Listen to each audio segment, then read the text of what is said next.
Motor cycle বেচা কেনা হয়, সে সেই বিজ্ঞাপন দেখে পাবনায় গিয়েছিল মোটর সাইকেল কেনার জন্য। কিন্তু সেই মোটর সাইকেলটা যখন সে ট্রায়াল দিচ্ছিল, ট্রায়াল দিয়ে সে মোটর সাইকেলটা নিয়ে চলে আসে ওইখান থেকে, আর তাকে ট্রেস করা যাচ্ছিল না। তারপরে আমরা প্রযুক্তির সহায়তায় নিয়েছি, বিভিন্ন ধরনের টেকনিক আমরা স্ট্র্যাটেজি আমরা অ্যাপ্লাই করেছি, আমাদের ম্যানুয়াল সোর্স কাজ করে সে বিভিন্ন জায়গায় ঘুরেছে, চুয়াডাঙ্গা, কুষ্টিয়া, সে বিভিন্ন জায়গায় তার মুভমেন্ট করেছে। শেষ পর্যন্ত গতকাল আমরা গ্রেপ্তার করেছি। গ্রেপ্তার করার পরে আমরা তার কাছ থেকে কিছু আইটেম আমরা পেয়েছি, ছিনতাইকারে ব্যবহৃত আপনার একটা খেলনা পিস্তল, একদম অরিজিনাল পিস্তলের মতোই দেখতে, আপনারা যদি দেখেন এইখানে আছে, ছবিতে আছে, আপনারা দেখতে পাচ্ছেন। তারপরে আপনার সুইচ গিয়ার, চাকু এবং ছিনতাই কাজে ব্যবহৃত আরো অন্যান্য যে দেশীয় সরঞ্জাম, সেগুলো তার কাছ থেকে উদ্ধার করা হয়েছে। এবং তাকে জিজ্ঞাসাবাদ করে যে মোটর সাইকেলটি কোথায় আছে, তারপরে সে মোটর সাইকেলের তথ্য আমাদের কাছে দেয় যে এটা খুলনাতে আছে। তার দেওয়া তথ্য মতে আমরা খুলনা থেকে সেই মোটর সাইকেলটি 0 পয়েন্ট এলাকার আশপাশ এলাকা থেকে আমরা মোটর সাইকেলটি উদ্ধার করেছি। আপনারা দেখবেন যে মোটর সাইকেলটি বাইরের ডিসপ্লে অবস্থায় আছে। আর গতকাল আমরা তাদেরকে যখন গ্রেপ্তার করি, তখন তার যে ব্যবহৃত ওই সময় যে মোটর সাইকেলটি ছিল, পালসার মোটর সাইকেলটি, সেই মোটর সাইকেলটিরও সঠিক কাগজপত্র সে দেখাতে পারে নাই। আমরা ধারণা করছি এটাও কোনো না কোনো জায়গা থেকে হয়তোবা নেয়া, আমরা সেটার হয়তোবা তথ্য পেয়ে যাব। আর তার কাছে গতকাল যখন আমরা গ্রেপ্তার করি, তার কাছে আমরা কিছু গাঁজাও আমরা পেয়েছি। পিসিপিআর যাচাই করে যেটা দেখেছি যে প্রথমে সে 2008 সালে সে পুলিশের খাতায় তার নাম আসে, 2008 সালে একটা মাদক মামলা হয়। তারপর থেকে সে অপরাধ সাম্রাজ্যের সাথে সে জড়িত হয়ে যায়। সে আপনার মাদক ব্যবসা, তারপর ডাকাতি, তারপরে খুন এবং ছিনতাই, চুরি, এইসব তার প্রতিনিয়ত একটা ঘটনা ছিল। এবং বলা যেতে পারে যে সে এই লাইনে সে অনেক দক্ষতা অর্জন করেছে এবং পুলিশের হাতে, আইন শৃঙ্খলা রক্ষাকারী বাহিনীর হাতে গ্রেপ্তার হবে এটা সে কখনো প্রত্যাশা করে নাই। কেননা সে নিজেকে মনে করে যে তার এমন একটা স্কিল সে অর্জন করেছে যে সে নিজেই অবাক হয়ে গেছে যে আমি কিভাবে গ্রেপ্তার করলাম। এবং আমাদেরকে সে প্রশ্নও বলেছে, বলছে স্যার আমাদেরকে আপনি কিভাবে গ্রেপ্তার করলেন, আমাদের তো গ্রেপ্তার করার কথা না। তারপরে সে এটাও বলেছে যে আসলে আমার একটা ছোট ভুল হয়েছে, যে আমার যদি R15 মোটর সাইকেলটা যদি থাকতো তাহলে আপনারা পারতেন না, আপনাদের উপর দিয়ে চালায় চলে যেতাম, মানে সেরকম দুর্ধর্ষ প্রকৃতির। তারপরে সে তার যে সহযোগী রায়হান মোল্লাকে জিজ্ঞাসাবাদ করার পরে যখন বিভিন্ন ধরনের তথ্য দেয়, সেই তথ্য গুলো যখন সঠিক তথ্য দেয়, তখন আইন শৃঙ্খলা রক্ষাকারী বাহিনীর সামনেই সে তাকে দেখা যায় শাসন করার চেষ্টা করে যে তুমি অপরাধের কাজ করতেছো, তুমি সত্য কথা কেন বলো, মানে সে হলো সেই লেভেলের। অতীতে আমরা অ্যানালাইসিস করে দেখেছি এখন পর্যন্ত আমরা তার বিরুদ্ধে 10টি মামলার আমরা সন্ধান পেয়েছি। হয়তোবা খোঁজ খবর নিলে আরো হয়তোবা তার বিরুদ্ধে মামলার সন্ধান পাওয়া যেতে পারে, কিন্তু অনেক সময় দেখা যায় যে মামলার নাম ঠিকানা সঠিক থাকে না, অন্য নাম দেয়, যার জন্য আমরা তার শরীফুল ইসলাম নামে আমরা 10টা মামলার সন্ধান আমরা পেয়েছি। আর এর ভিতরে একটা মামলা যেটা খুবই চাঞ্চল্যকর ছিল, সেটা হলো 2018 সালের ফেব্রুয়ারি মাসের একটা মামলা।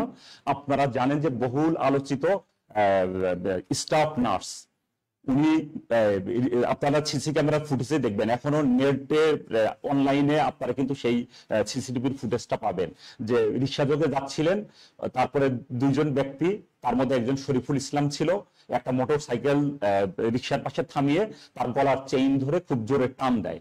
টান দেওয়ার সাথে সাথেই সেই নার্স পড়ে যায় রাস্তার উপরে। তারপরে হসপিটালে কয়েকদিন চিকিৎসাধীন অবস্থায় থাকার পরে সে কিন্তু মৃত্যুবরণ করে। এটার একটা হত্যা মামলা হয়েছে এবং সেই মামলায় কিন্তু সে কিন্তু গ্রেপ্তারও ছিল। অতীতে যেটা দেখা গেছে যে বিভিন্ন সময়, দ্যাট মিনস আমরা এখন পর্যন্ত যে তথ্য পেয়েছি 4 বার সে পুলিশের হাতে গ্রেপ্তার হয়েছে।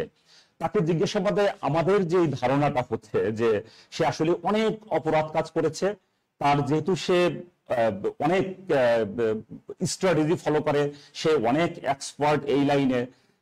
সে মোটর সাইকেল আছে, একটা পালসার মোটর সাইকেল আর একটা R15 মোটর সাইকেল। এই সিসি ক্যামেরার ফুটেজ আপনাদের বিভিন্ন মিডিয়ায় সেটা প্রচার হয়েছে, দেশের জাতীয় যেই মিডিয়াগুলো আছে সেই মিডিয়াতে প্রচার হয়েছে। এটা প্রচার হওয়ার পরে কিন্তু জনগণের মধ্যে একটা আতঙ্ক একটা তৈরি হয়েছিল। তাকে গ্রেপ্তার করার পর থেকে ইনশাল্লাহ আমরা মনে করি যে সেই আতঙ্কটা অনেকটাই লাঘব হবে যখন আপনাদের মাধ্যমে নিউজটা যখন প্রচার হবে।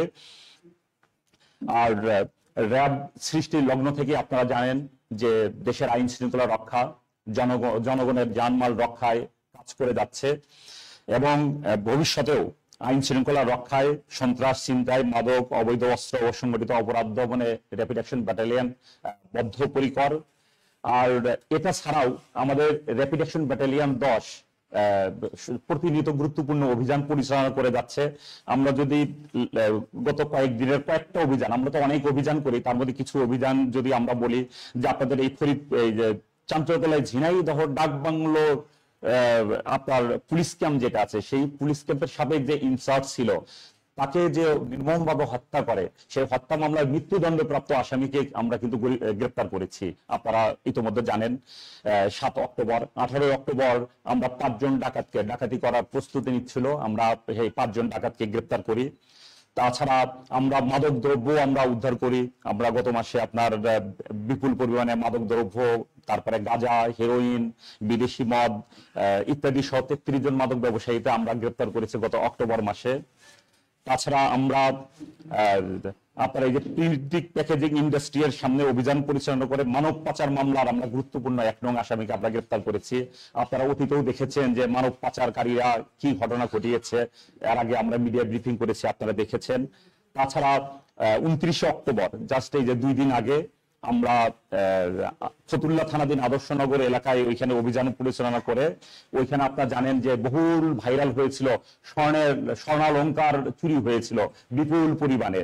আমরা সেই মামলার যে গুরুত্বপূর্ণ আসামি রাসেল, সেই রাসেলকে আমরা গ্রেপ্তার করেছি। সকলকে অনেক ধন্যবাদ।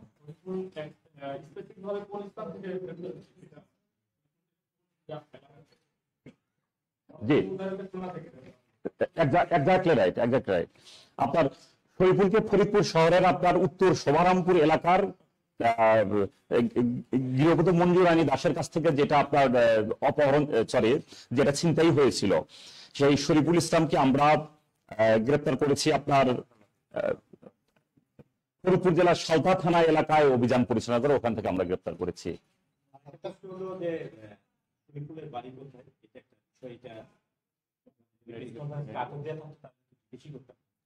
দ্বিতীয় কথা, যে নার্সের কথা যেটা বলা হলো, যে নার্সটা 2018 সালে সেটা বহুল আলোচিত, সেই মামলায় সে মানে গ্রেপ্তার ছিল বলেছেন আপনি, সেখানে কি ওই সময় সে ওই মামলায় স্বীকারোক্তি করে জবানবন্দি দিয়েছিল কিনা, যে সে ওই মামলার সাথে সে জড়িত, এরকম কোনো কিছু আপনারা পেয়েছেন কিনা? না, স্বীকারোক্তি ছিল না। এখন আপনারা এই যে বের করতে পারলেন তাকে, এইবার আটকের পরে আমাদের না, স্বীকারোক্তি ছিল না। এটা তো আপনার সিসি ক্যামেরার ফুটেজ আছে, এটার আপনারা একটু অ্যানালাইসিস করে দেখবেন, সিসি ক্যামেরার ফুটেজ আছে। তাছাড়া মামলার যে এজাহারে কিন্তু সেই শরীফুল ইসলামের কিন্তু নাম আছে। আর যেটা বললেন যে শরীফুলের বাড়ি কোথায়, শরীফুলের বাড়ি কিন্তু এই ফরিদপুরেই, কিন্তু আমি যতটুকু জেনেছি সে খুব একটা বেশি এলাকায় থাকে না, সে বিভিন্ন সময় বিভিন্ন জায়গায় মুভমেন্টে থাকে। আর তার শ্বশুর বাড়ির যে তথ্য আমরা জেনেছি যে তার শ্বশুর বাড়ি হলো খুলনায়।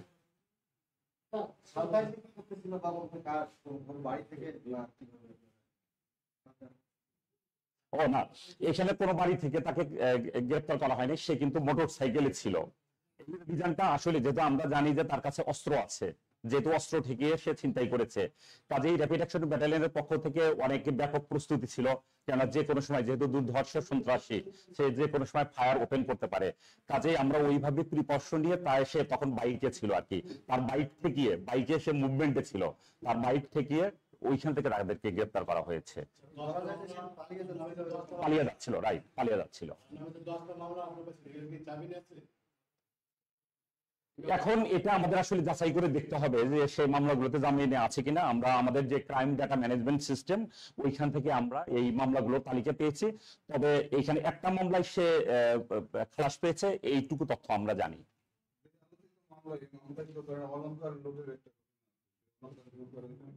জি, অলংকার আপনারা জানেন যে আমরা তার জিজ্ঞাসাবাদ করেছিলাম, সে বলেছে যে অলংকারটা একটা পুকুরের মধ্যে ফেলে দিয়েছে। সেই পুকুরে কিন্তু আমরা ডুবুরিদের নিয়ে গতকাল কিন্তু আমরা সার্চ করেছি। আপনারা তো জানেন যে একটা পুকুরে যদি অনেক পানি থাকে, নিচে যদি কাদা থাকে, তাহলে একটা কানের দুল, একটা ছোট্ট একটা আইটেম, সেটা আসলে হয়তোবা কাদার মধ্যে চলে যায়। হয়তোবা আরো অনেক সার্চ করলে সেটা আমরা আশাবাদী যে পাওয়া যাবে। সেটার দাম যাই হোক না কেন, সেটা কিন্তু একটা মামলার কিন্তু গুরুত্বপূর্ণ কিন্তু একটা আলামত। কিন্তু আমরা এখনো এটা অ্যানালাইসিস করি নাই। আমরা আসলে প্রথমত যখন কোনো অপরাধীকে গ্রেপ্তার করি, আমরা আসলে তার অপরাধজনক যে কর্মকাণ্ড সেটা নিয়ে আসলে আমরা প্রথমে অ্যানালাইসিস করি। পলিটিক্যাল বিষয়টা তো আপনারা জানেন যে এটা আসলে খুব একটা বেশি মুখ্য বিষয় না, অপরাধীরা যে কোনো দলেরই হতে পারে। দুজনকে একসাথে গ্রেপ্তার করা হয়েছে। ওটা না, ওটা পরিত্যক্ত অবস্থায় পাওয়া গিয়েছে।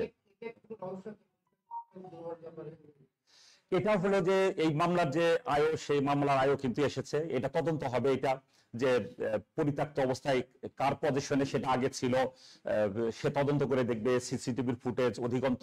এখন পর্যন্ত যতটুকু আমরা পেয়েছি ততটুকুই আপনাদের সামনে প্রডিউস করলাম, যেহেতু এই মামলা তদন্তাধীন। তদন্তকারী কর্মকর্তা যিনি আছেন উনি এটা ফাইন্ড আউট করবেন।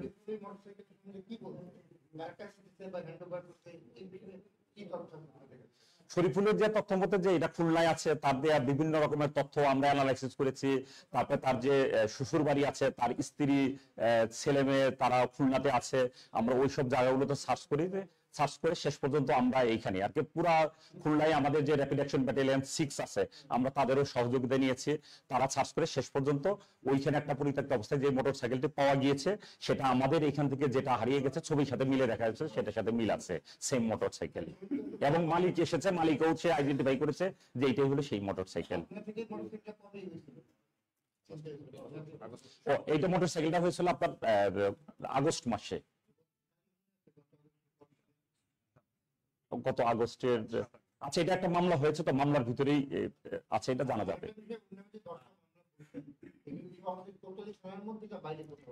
এটা আমি যেটা দেখলাম যে আমি এটা অ্যানালাইসিস করে দেখলাম যে মোস্ট অফ দ্য মামলা, সবগুলো মামলায় আলটিমেটলি ফরিদপুরের ভিতরেই একটা মামলা হয়েছে চাঁপাইনবাবগঞ্জে, আর লাস্টের 8টা মামলা যেটা চুরি মামলাটা হয়েছে পাবনাতে।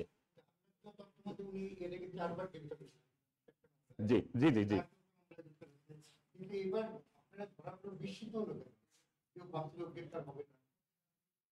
আচ্ছা, সে কিন্তু শেষবারের মতো গ্রেপ্তার হয়েছিল কিন্তু 2023 সালে।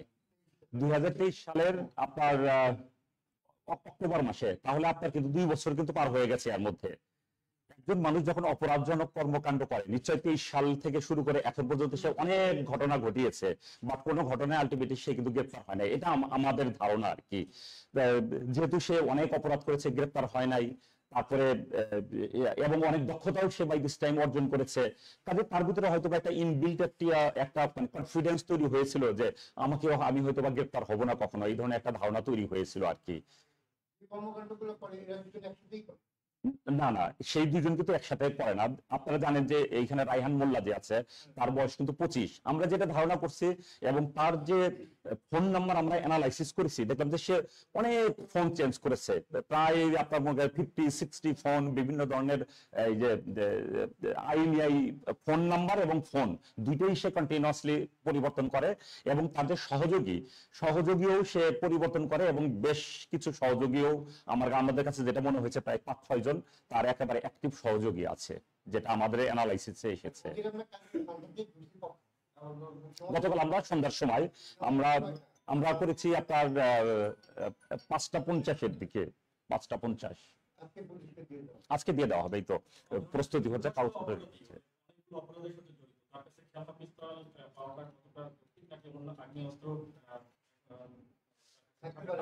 না, তাকে জিজ্ঞাসাবাদ, আমরা এই বিষয়ে জিজ্ঞাসাবাদ করেছি তাকে। সে বিভিন্ন সময় যে অরিজিনাল যে আগ্নেয়াস্ত্র, সেটা বিভিন্ন টাইপের আগ্নেয়াস্ত্র সে ক্যারি করেছে, সে আমাদের কাছে জিজ্ঞাসাবাদে বলেছে সে। বাট এটা আমারও একটা প্রশ্ন ছিল যে এরকম একটা দুর্ধর্ষ অপরাধী, তার কাছে কেন খেলনা পিস্তল পাওয়া গেল। এটা ওদের আসলে একটা মোডাস অপারেন্ডি থাকে, কখন সে কোন জিনিসটা ব্যবহার করবে, এটা হয়তো বা তাদের একটা স্ট্র্যাটেজি হতে পারে আর কি। অবশ্যই প্রক্রিয়া আছে, অবশ্যই। সেটা আপনার যেহেতু তদন্ত এটা কন্টিনিউ হচ্ছে, আমাদের অভিযান, আমাদের যে অ্যানালাইসিস, সেই জিনিসগুলো কন্টিনিউ থাকবে।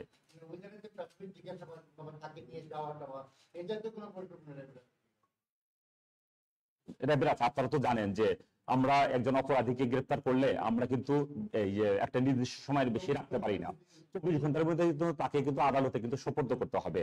তারপরে নরমালি বিভিন্ন জায়গায় নিয়ে অভিযান পরিচালনা করা, তাকে আরো গভীরভাবে জিজ্ঞাসাবাদ করা, সেটা হলো রিমান্ডে। রিমান্ডে তো আসলে আমরা আনবো না, রিমান্ডে যারা তদন্ত করতে চালটা তারাই রিমান্ডে এনে জিজ্ঞাসাবাদ করবে, বাট তাদের প্রতি আমাদের যে কোঅপারেশন, আমাদের যে সহযোগিতা, সেটা সবসময় থাকবে।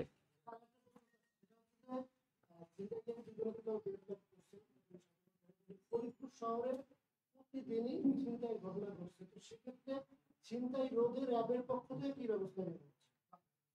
জি জি, যেটা বলতেছেন আসলে বিভিন্ন কারণে বিভিন্ন সময় ধরেন একটা পার্টিকুলার অপরাধ কিন্তু বেড়ে যেতে পারে। সেটা কি কারণে বাড়ে সেটা আপনার মনে করেন সমাজবিজ্ঞানী যারা আছে এটা একটা গবেষণার বিষয়। তবে এইখানে যেটা হচ্ছে যে আমাদের র্যাবের টহলটাকে কিন্তু অনেক জোরদার করা হয়েছে। আপনার দিন রাত 24 ঘন্টা এখানে আপনার র্যাবের টহল চলতেছে। তাছাড়া র্যাবের যে র্যাপিড অ্যাকশন ব্যাটালিয়নের অভিযান, বর্তমানে যে কোম্পানি কমান্ডার আছে তার নেতৃত্বে কিন্তু নিয়মিত কিন্তু অভিযান কিন্তু পরিচালনা হচ্ছে, এবং এখান থেকে কিন্তু মাসে কিন্তু প্রচুর পরিমাণে আমাদের কিন্তু সফল অভিযান কিন্তু পরিচালিত হচ্ছে।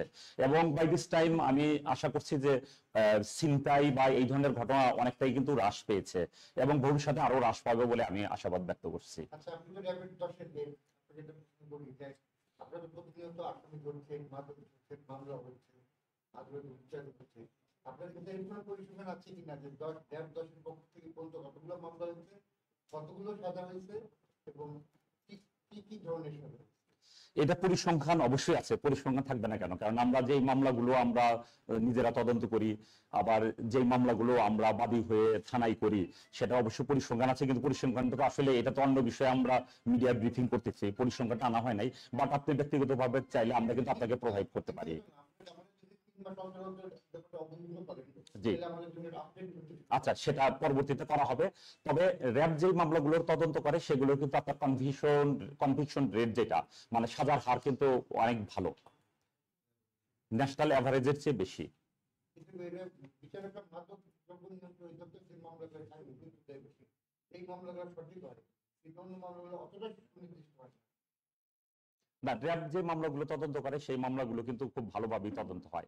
আমাদের তদন্ত তো আসলে জানেন যে আমরা সরাসরি তো আমরা তদন্ত যেটা করি মিনিস্ট্রির মাধ্যমে, যেই মামলাগুলো আসে বা কোর্টের মাধ্যমে যেগুলো আসে আমরা সেই মামলাগুলো তদন্ত করি, এবং ওই মামলাগুলো আমরা চেষ্টা করি যে সর্বোচ্চ দক্ষতার সাথে এবং সবচেয়ে ভালোভাবে নিপুণভাবে তদন্তগুলো সম্পন্ন করা। যেগুলো পরিকল্পনা আছে, যেমন দুদকের মামলা করে দুদক তদন্ত করে দিবে, মাদকের মামলা করে মাদক তদন্ত করে মাদক।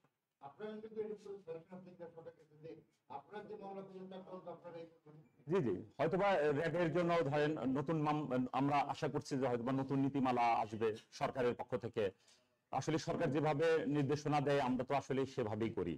ওই নির্দেশনার ভিতরে যদি এটা ইনক্লুড করা থাকে যে র্যাপিড অ্যাকশন ব্যাটালিয়ন যেই অভিযানগুলো পরিচালনা করবে সেই মামলাগুলো তদন্ত তারাই করবে। আপনারা জানেন যে পুলিশের অন্যান্য যে বিশেষায়িত সংস্থা, আমি যদি বলি নৌ পুলিশ যেই অভিযানগুলো পরিচালনা করে, তারা যেই মামলাগুলো করে সেই মামলাগুলোর বাই ডিফল্ট তদন্ত কিন্তু তারাই কিন্তু করে।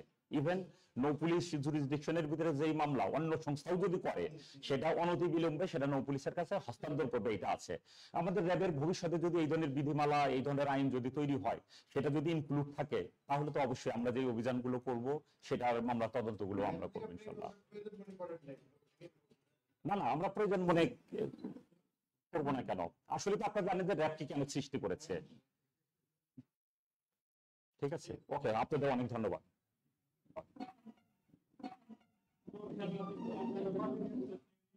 এইগুলো দিয়ে দিও, প্রেস রিলিজ গুলো, প্রেস রিলিজ গুলো এখনই দিয়ে দিবে আপনাদের।